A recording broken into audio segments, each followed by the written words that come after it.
Now, a social experiment enterprise. Welcome back to Stop Now. I am Nate, and we are back this week with another great show. Yes, and I'm Melissa. Welcome, everyone. We're live. Yes. Yay! Yes, and since we are live, Melissa, we will need assistance from the audience out there. You know, it's not just a one-way street. We help each other. And so if there are technical issues or anything out there that you can help us with, let us know and we can get our team working on that. Absolutely. You are correct, Nate. So you might see some things, some little kids popping in. I know I have a couple might just pop up. So just bear with us. But we are here with our special guest today. Thank you so much. Yes, Thank you for we having are so pleased, Melissa. And I wanted to get this bit of information out of the way really quick before we get into our conversation with our guest this week. Folks, we are interactive, so you can call us at 512-298-4047. That's the number that's displayed on your screen, 512-298-4047. To get into this conversation and be a part of the conversation. Or if you prefer to send an email, you can email us at support@stop-now.org. Again, support@stop-now.org. So with all of that preamble stuff out of the way, Melissa, go ahead and introduce our wonderful guest to the folks this week. All right. Yes, folks, we have today the Human Trafficking Legal Center rep, Martina, please. Vandenberg, am I saying this correctly? That's right. Got it. Got on the first try. Absolutely.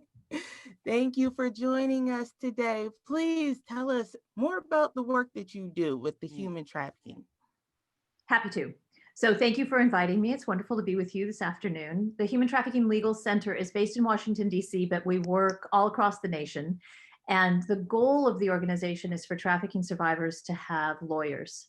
And so we work with firms that provide pro bono legal assistance for trafficking survivors, many of whom come to the United States thinking that they're going to have a wonderful job with a legal visa and a perfectly proper contract, and then discover that they're held in forced labor. So most of the cases that we handle, Melissa, are forced labor cases. Those are most of the cases that we referred out to pro bono counsel. And then we have other programs, but that's probably the most relevant for today. So Martina, on this show, we spend a lot of time talking about, the immigration issue in America and, in particular, the H-1B visa. And so when we look at the issue of human trafficking, is there similarities or is there interconnectivity between all of these issues, or is it something separate? So one of the things that we do is research, and we have databases of every single case filed in the United States in the federal courts, both as civil cases and as criminal cases. And one of the things that we track is what kind of visa someone came in on when they came to the United States and discovered that they were actually being held in forced labor. And so we have people who are coming into the United States who have A3 or G5 visas. Those are visas for domestic workers that are reserved for diplomats and international organization employers. We have B1, B2 visas, people who come in thinking that they're going to be domestic workers in households for a short period of time and they end up trafficked.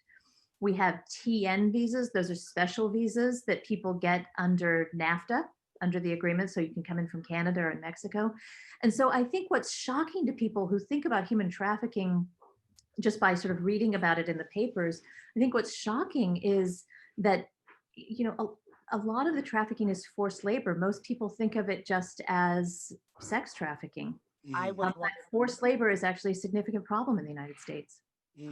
That is interesting you say that. I know some time ago, for a while, when I heard human trafficking, I would think of, sexual labor or people that are removing organs, unfortunately. So it's odd that people don't think of, human trafficking in this way. Why is that it's not something on people's mind? It's not as out there, I feel like, as, sex trafficking or people removing organs.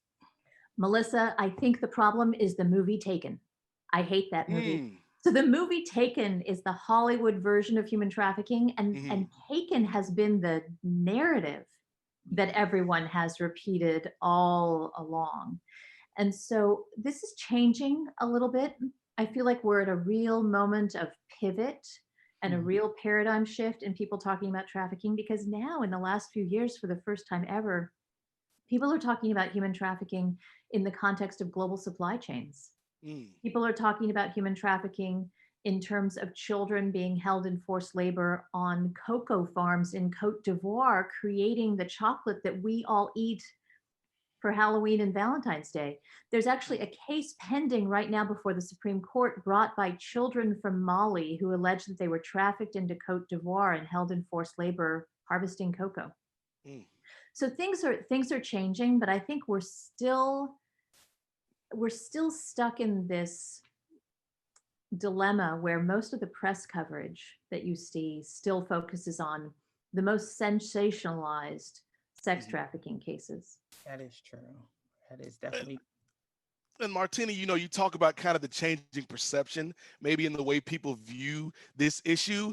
I think, and not to get, too off track, but I feel like we have to address kind of the elephant or the donkey in the room, as it were, because the country will go through a paradigm shift come 2021. And, is it, in your, I guess the way I would phrase it is, in your estimation, in your view, in your observation, how much influence does our federal government have over solving the issue of human trafficking? And is this something that one administration can have a better handle on than a previous administration? Nate, that is such a good question. And we have just come out of a really difficult 4 years because, for human trafficking survivors who come from abroad, one of the most important remedies that they can get is a special visa called a T visa. And that T visa, trafficking visa, allows them to remain in the United States. It can then be converted into a green card, and that green card can then lead to citizenship. So T visas are core to what we do as lawyers supporting trafficking victims in the United States who are foreign born. Obviously, there are a lot of US citizens who are also trafficked.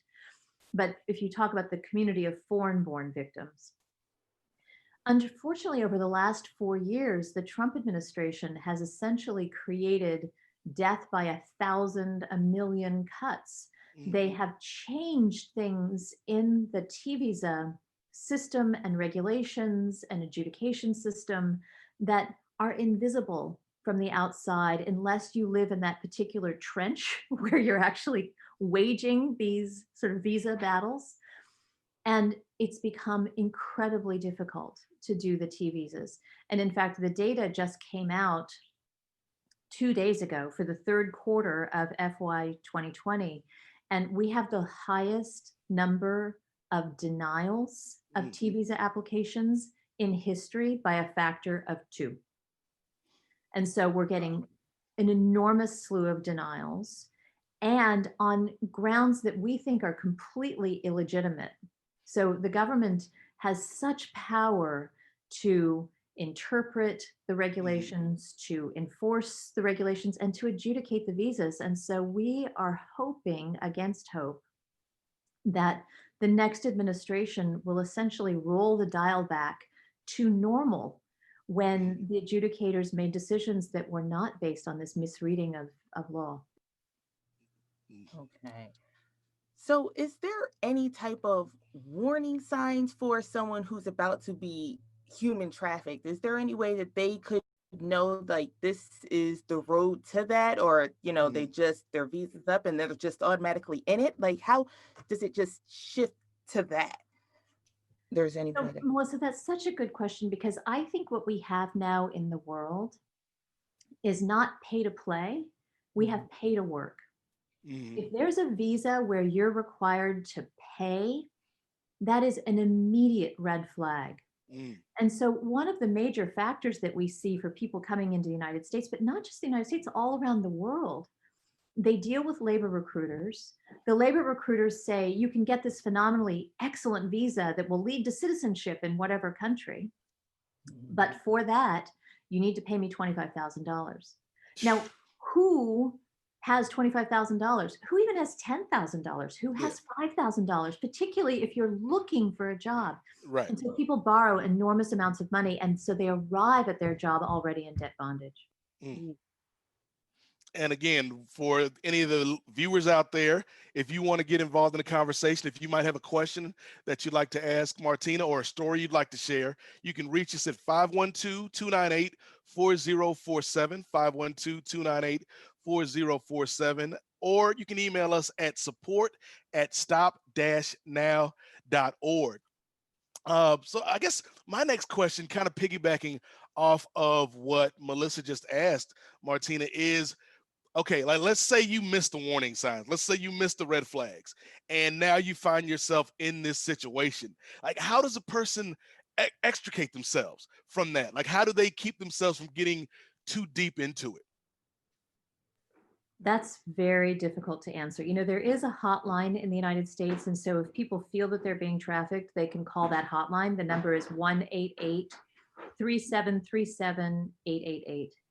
And that's probably sort of one step, because at least then you're reaching out to a hotline that can give you resources and recommendations on where you can go in your area. Okay, could you repeat that number one more time for the folks out there? Of course, it's 1-888-3737-888. Awesome. Yes. And so I guess like over your years of experience in this, like what are some common themes from the stories that you've heard and the victims that you've helped, get out of these situations? Like, is there a common theme and a common thread amongst all of these? Most of the people that I've worked with over the years have come to the United States with one purpose, and that's to make money and send it to their children at home, right? So their goal has been to support family members in their country of origin. And that is what is most painful to them, because they feel like they let their families down. And again, that debt scenario that I just mentioned, Melissa, in answer to your question, those families still have those debts, right? So the collectors are coming to the homes of the families. So people who come here and then are cut off from the outside world, unable to communicate with their family members anymore because they've been trafficked, not earning any money, not able to send money home to their families, not able to communicate with their families, who then escape and now are undocumented because many of these visas are tied to the employers. It's like an American kafala system. Now unemployed and unable to work in the United States, they are still trapped in this situation of being unable to send money home to their families to pay off the debt. And my heart goes out to people in that particular conundrum, because it's extremely difficult to recover and get back on your feet economically. It's also difficult to find pro bono lawyers who can take those cases, right? So one of the struggles that we have is placing cases with pro bono lawyers who are able to handle cases where someone has been held in forced labor with a legal visa. Oh, wow. Well, thank you for answering these questions for us. I believe we have some callers now. Okay. All right. All right. Let's see. Nate, you are so happy. I was going to say, like, my face doesn't match the gravity of the subject we're talking about, but I do appreciate that we've got folks calling in, because I think there are a lot of questions out here, Martina, that people don't often know, like, where do I turn to get these answers? It's hard to know where to start. Okay. First caller, can you hear us? All right. So the question here is like one of your guest last episode. Okay. You mentioned that H-1B visa holders can start a business. So I just want to ask the attorney, is that true, or is it possible? Because why do they have this restriction that when we lose the job, we have to leave the country? And what is the logic behind So I actually don't know the answer to whether or not someone can sort of start a business after they leave an H-1B situation. So I'm not the right person to ask that question and can't answer it. But the way that these guest worker visas are tied, it's not just the H-1B, the A3 visa, the G5 visa, B1, B2 work visas. So many of these visas are tied to an employer. Mm.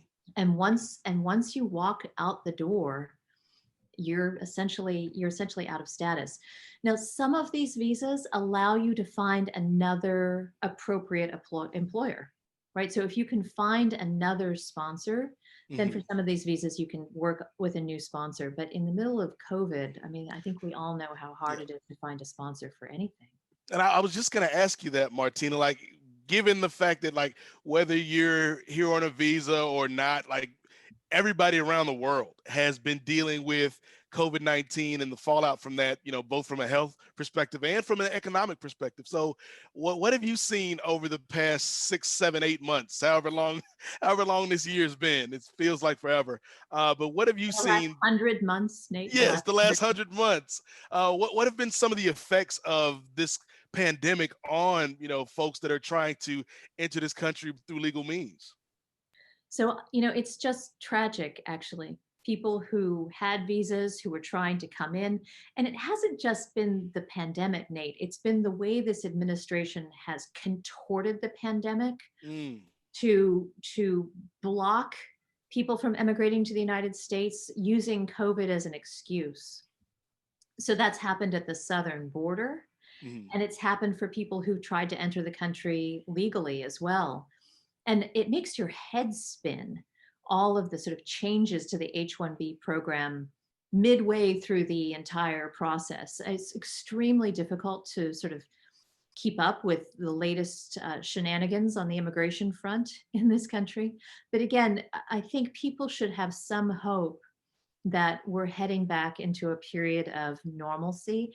And I hope that we're heading back into a period that will not be anti-immigrant, as this Mm-hmm. last 4 years has been. This has been a real scar on the United States.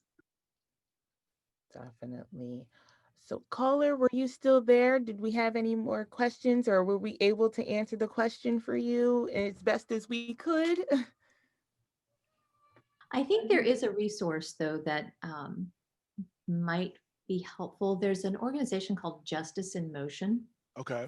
and they publish something every year. It used to be called Visas Inc., but they publish a document every year, and they have visa pages on their website. Hmm. And so the website has a page for every kind of work visa imaginable under the US system. Okay. And I would actually send people to Justice in Motion, because that will have sort of the latest breaking news on what the regs are. That is an excellent, and again, Justice in Motion would be the resource there. That's right. Awesome. Yes. So thank you for calling. Like, we appreciate the dialogue again, because these are questions that, Melissa and I might not have the expertise. And so we lean on our guests, and if you're still not, satisfied with the answer, you can always email us, and have our support team do a little bit more research at support@stop-now.org.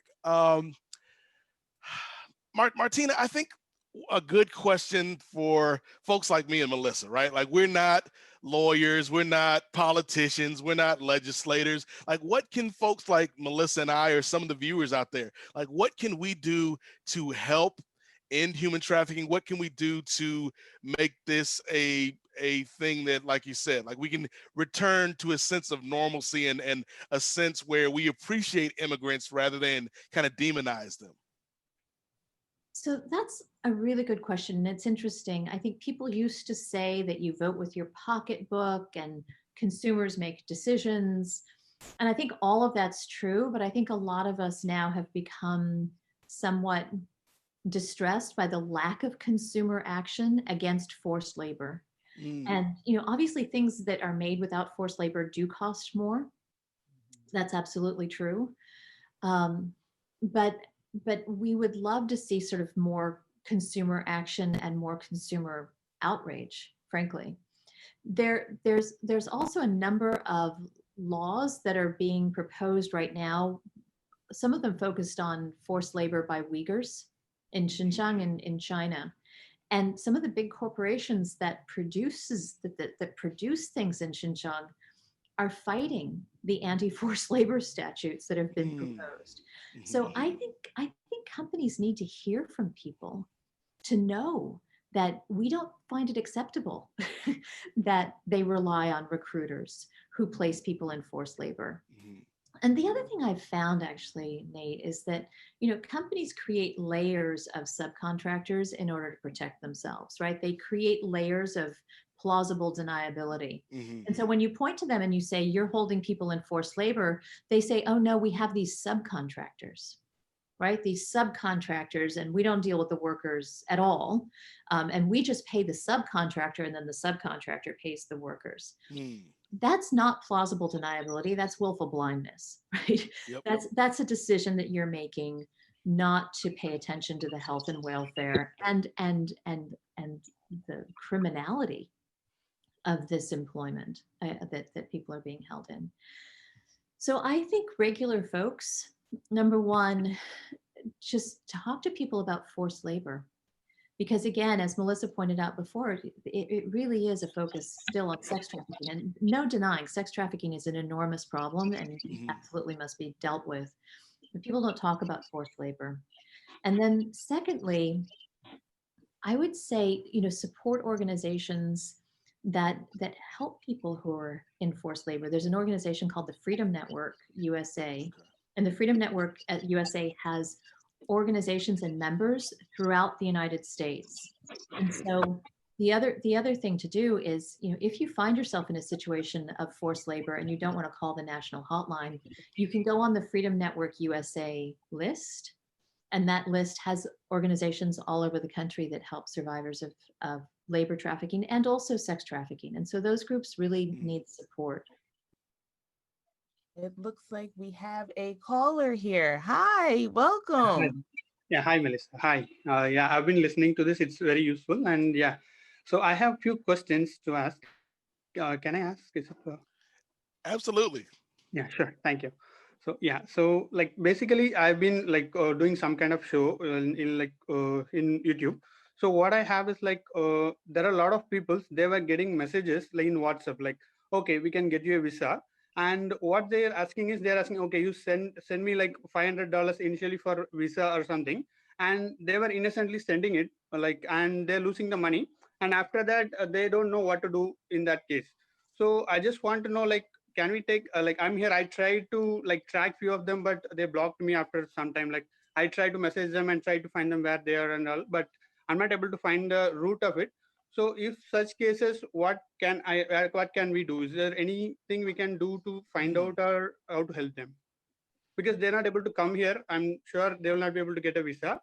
So how to help those kind of victims? It is not a big money, I know, but still there are a lot of victims. The number, if you see, like even I'm a small YouTuber, I'm getting like tens and like hundreds of messages similar to that. I just want to know if anything we can do about it.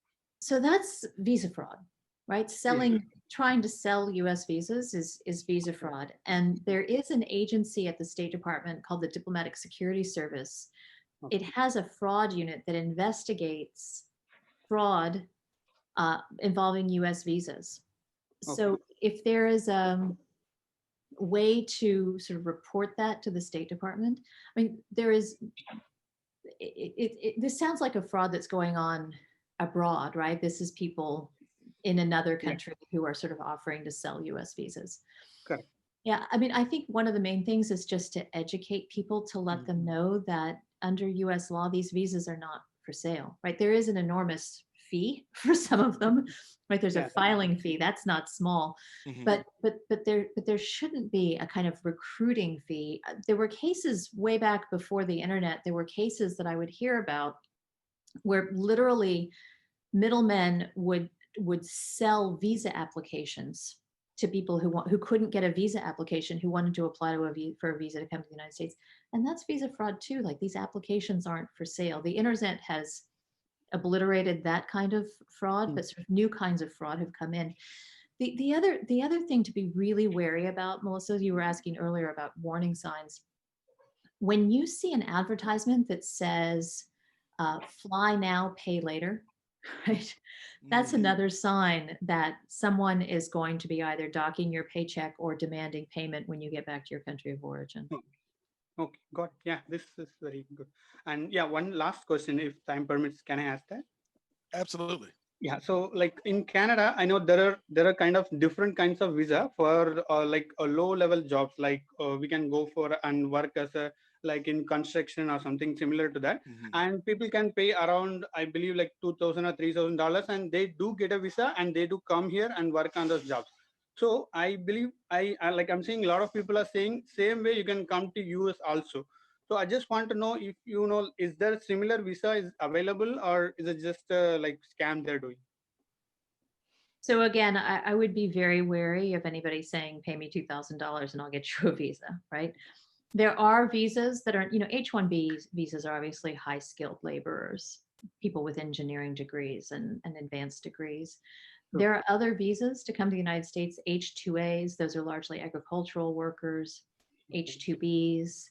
There are sort of J-1 visas for people who come to the United States. But I have to be frank, we've seen abuse and we've seen labor exploitation and some exploitation that even rises to the level of human trafficking on all of these visa schemes. Mhm. And so the main message that people need to receive is that even if you have a legal visa and even if you think you have a job that's completely legit coming to the United States, be very careful, right? Keep a copy of your passport in a separate place. Keep a copy of your passport with your family before you leave. Make sure that you have the phone number of your embassy in the country that you're going to. Make sure that you even have, a secondary cell phone. We've seen cases of people hiding things in their shoes, and like so they would have access to people who were particularly concerned and worried. When you come through U.S.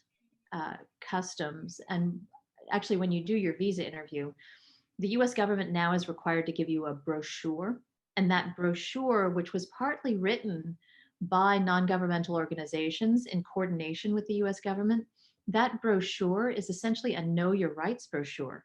It's been translated into multiple languages. You can find it on the State Department website.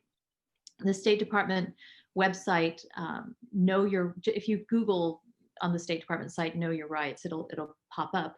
And it has essentially small descriptions of the rules and your rights for any kind of visa. So in answer to your question, yes, there are other visas, but those visas also present potential problems. Yeah, thank you. Thanks a lot for answering. It helps. No problem. Thank you for your call. Like again, this is what it's all about, getting information out there that folks can use. So we appreciate you calling in. Thank you. Thanks. Morning. Have a good one. All He right. actually ended up asking something, or you mentioned something that I always wanted to ask. Like, is there like a brochure or information packet as people, get these visas and they're coming into the country with like a facts to know thing or like some kind of a orientation to help them read through, the false and the true? One of the things that Congress also mandated, Melissa, is that there be a video on infinite loop in US consulates and US embassies that essentially that video contains the same information that the brochure includes. And so That's not a bad idea. yeah. So it's particularly useful for people who aren't completely literate and easier, or people who remember better just sort of watching something or listening to it, somebody who's not who would prefer not to kind of read an entire brochure. And so that has been very helpful in helping people know what the warning signs are, but even more than that, knowing what they can do, and also knowing that they have rights. I think one problem is people who come to the United States from abroad, their employers tell them, you have no rights here. If you leave, you'll be arrested and deported. I can call ICE on you. You have to do exactly what I say.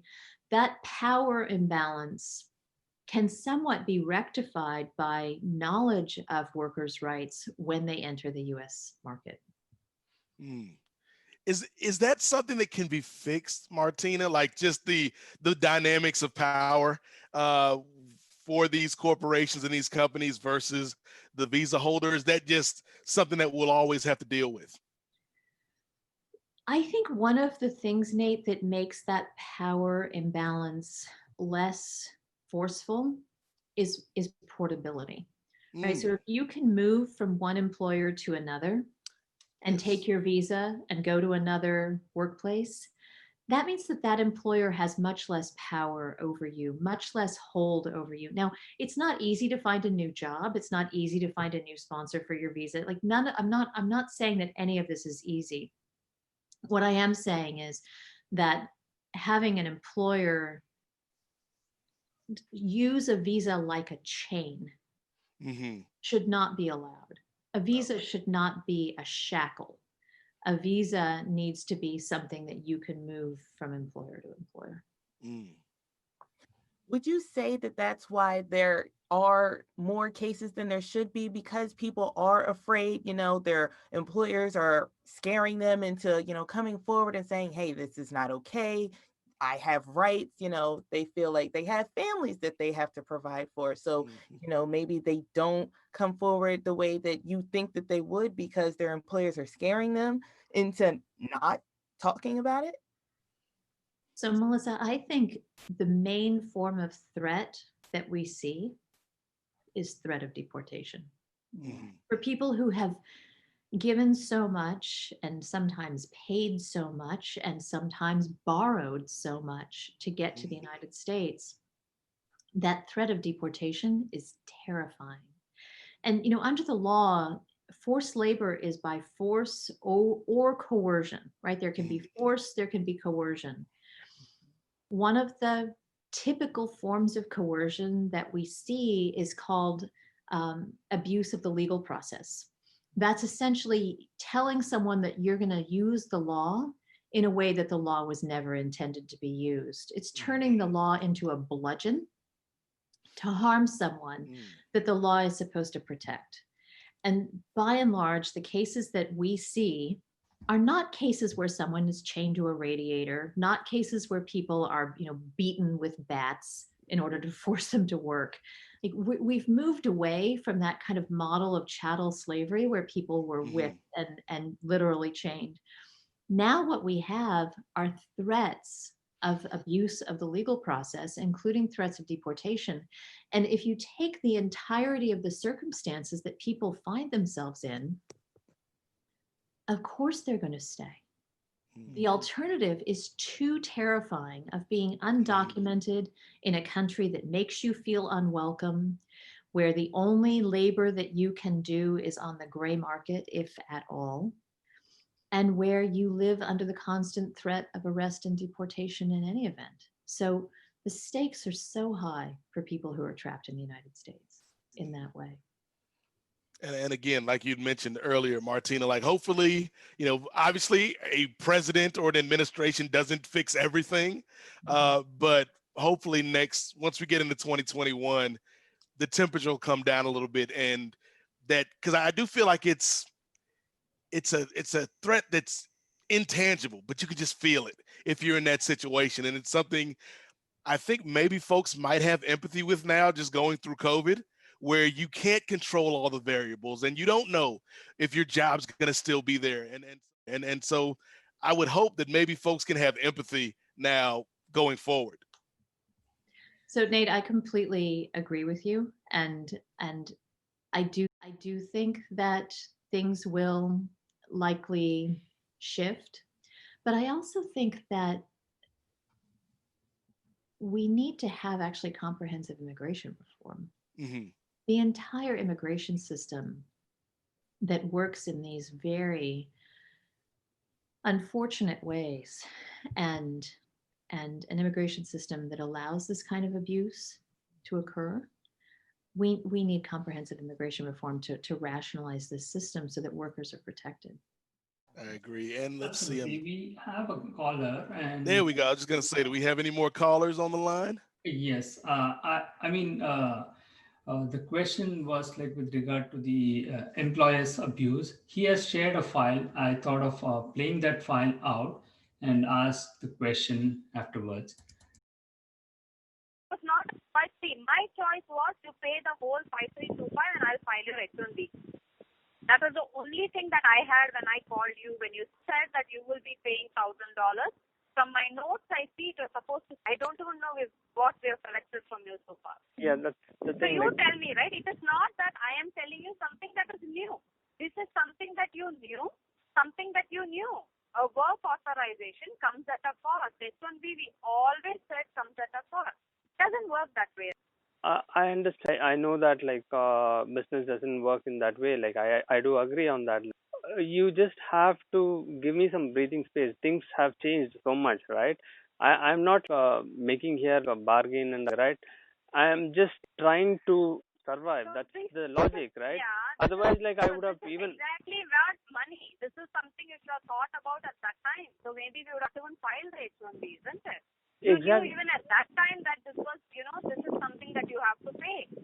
If I don't want this kind of an added job, right? For me, I already have enough and more on my plate with H1Bs and their RFPs itself, right? I don't want to have this conversation. For me, it's a pure waste of time because this is something that is discussed. You have issues, you have things. Should I be bothered? Not really. Because your H1B is filed and it has been picked up. And now we are working on RFP and I don't have no money from you. Our money has already been cash from USCIS on. So where leave me? So if I start telling you my issues, right, then will that work? It doesn't work. So you just tell me now, when are you going to pay me? That's all I want to know. I don't want to know, there is issues, you're not here, I have to trust you. I don't want to know all that. You tell me, when will you give me the money? That's all I want to know. So But then, like, I have no money, right? How do I survive with my family? That is a problem. It's not that I have money and I don't want to give and I just want to get my H1B and get away with it, right? I'm not, right? I have to survive. On that aspect, I am just requesting. I'm requesting and help. So please don't misunderstand me. And what do you want me to do then? she's telling you when you can pay and how you can pay. I mean, I'm a little confused because first we already decided that you're going to pay in installments and then see if the money, the pay raise which is going to be increased, would it help her or not? Yes. But now you're saying that you don't have the money, so what is it? This is a little confused. We are waiting till August 14th. It means we are ready to give you chances. Mm-hmm. We have been giving chances and we are still waiting, and I'm still working with you on your terms to see how we can come up with a plan. Nobody here even had a conversation or a talk wherein we told you, oh, we're going to tell you lump sum you pay or leave. We never even said that. But that's apart from the point. You went all around in the circle. But let me just tell you, send an email with your rate confirmation. I will check if you come up with a calculation as to how that extra $2 is going to help us recover that 5,325 that we spent. And we're going to spend again some money which we won't take from you for RFP. We will come up with a number. If that number is going to take forever, then I'll come back to you and say, hey, this much I'll recover from here, but this much you'll have to pay me again in installments. All right? Okay. So send an email and we will take it forward. Okay. Yeah, sure. Thank you. All right. Thank you. So this was the recorded conversation that was sent to us. Mm-hmm. And the person said, like, I tried everything, reporting to Department of Labor, USCIS, and nothing happened. He says, like, all the employers are violating and they are asking money for sponsoring H1B. So he has been struggling for more than 5 years. And the strange thing is, like, they told him to send money on FedEx, small amount, $500 something, so that like it cannot be tracked. And this has been going on for more than 15-20 years. That's what he says. So it is a shocking thing. I don't know how the attorneys are going to respond to this. So it's illegal for an employer to ask the H-1B visa applicant to pay the H-1B visa fee. The employer has to pay the H-1B visa fee to apply. And the Department of Labor is supposed to monitor and enforce this entire visa scheme and all of the labor-based visas. So the one thing I can say, and I can't comment on this specific video or this specific audio tape because I don't sort of know the context. But the one thing I'll say is, I already talked about fraud and I already talked about force and coercion. That gives rise to an allegation of forced labor. And you can be convicted for forced labor if you use if you use force or coercion. Fraud is a separate category.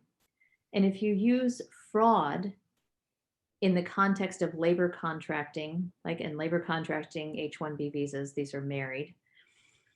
If you use fraud in that context, then victims who are victims of fraud and foreign labor contracting may be eligible for U visas, right? Okay. So people who are victims of trafficking can be eligible for T visas.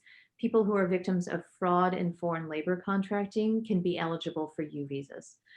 The trick there is that you have to report it, obviously, and you have to have a certification from a US government or some sort of law enforcement official saying that you've cooperated and that this is indeed the crime of fraud and foreign labor contracting.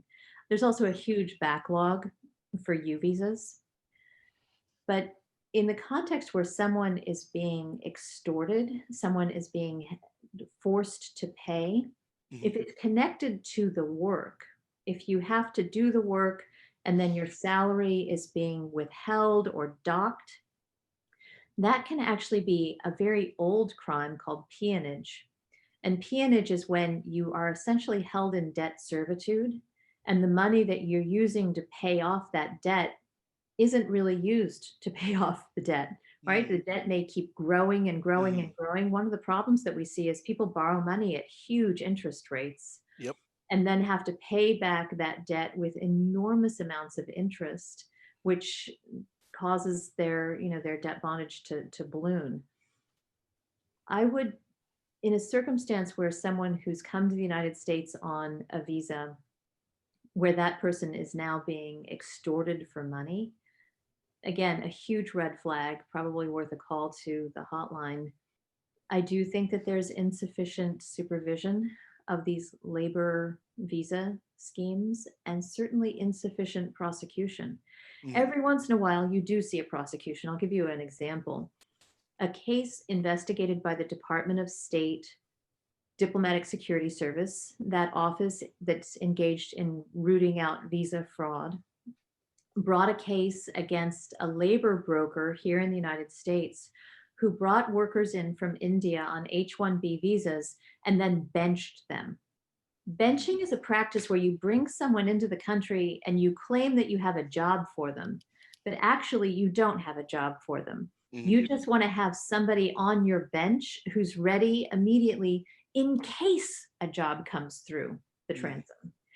And from the perspective of the people who are bringing these workers in to bench them, they don't care necessarily that the workers aren't working. And the reason they don't care is because they've already been paid. Someone already in the country of origin has already paid them whatever the amount may be, $10,000, $15,000, $20,000 for the privilege of getting a legal visa for what seems to be a decent job. And then you arrive in the United States and you find yourself benched.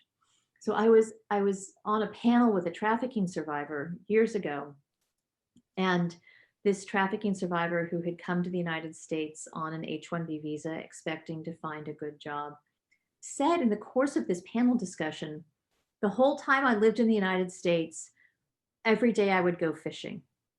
Now, for someone like me, every day going fishing, that sounds like vacation, right? It sounded like you came to the United States and every day was vacation and you just went fishing. That wasn't it at all. This person didn't have a fishing pole. This person was going down to the beach with his coworkers who had all been benched and didn't have work, although they still had debt and they still had visas. They would go down to the beach and try and catch fish with their bare hands because they had no food. For him, fishing was not a recreational sport. For him, fishing was a matter of pure survival.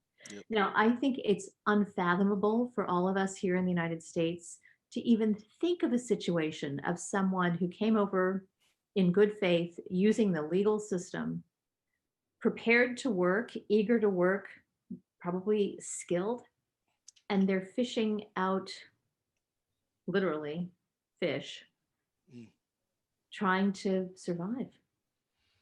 That shouldn't happen. No.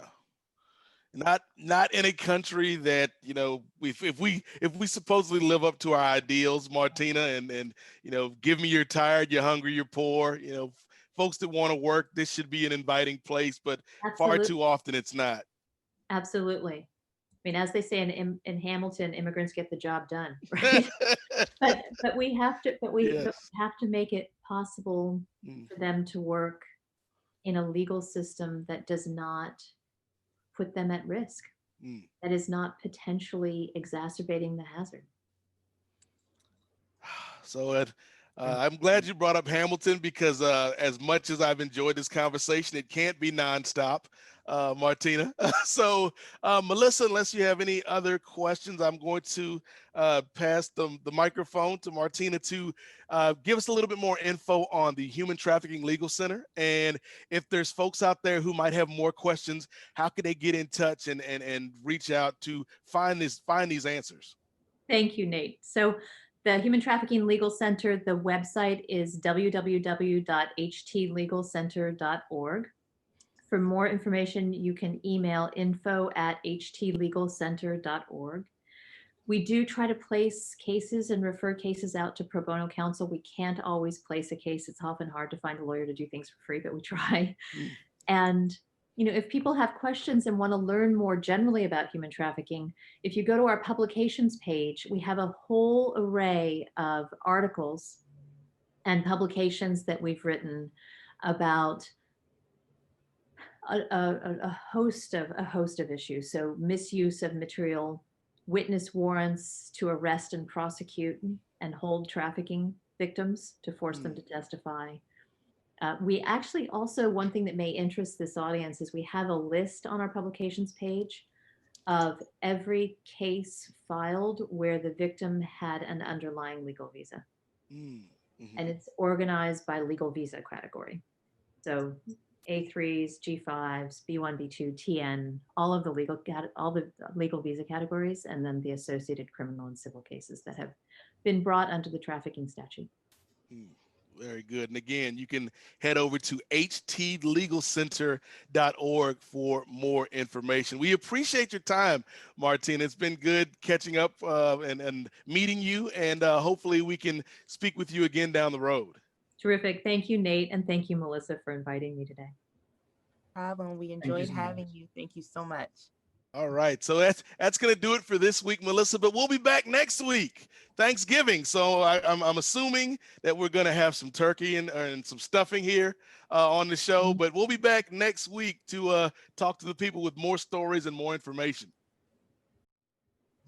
I'm going to take a nap, Nate. My son doesn't have school, so no virtual tutoring. But I'm going to stop now there. You guys all have a great holiday, and thank you for joining. Bye for now. Bye. The Trafficking Legal Center has one goal, and that is for trafficking survivors to thrive. We envision a world where there is systems change, where there is maximum impact. For those of you who have been with us since the very beginning and have supported this work from day one, we are so grateful for your partnership and your support. For those of you who are new to the Human Trafficking Legal Center and are just tuning in and learning about this work this evening, welcome. Welcome to this community. We hope that you will join us in partnership as well in this fight for freedom and this fight for justice. The Human Trafficking Legal Center envisions a world where traffickers can no longer operate with impunity. We envision a world where trafficking survivors can lead the movement. But to do this, to accomplish this, we need you. We need your partnership. So please enjoy the program this evening, and please join with us to fight for a world where trafficking survivors can lead and trafficking survivors can thrive. Thank you.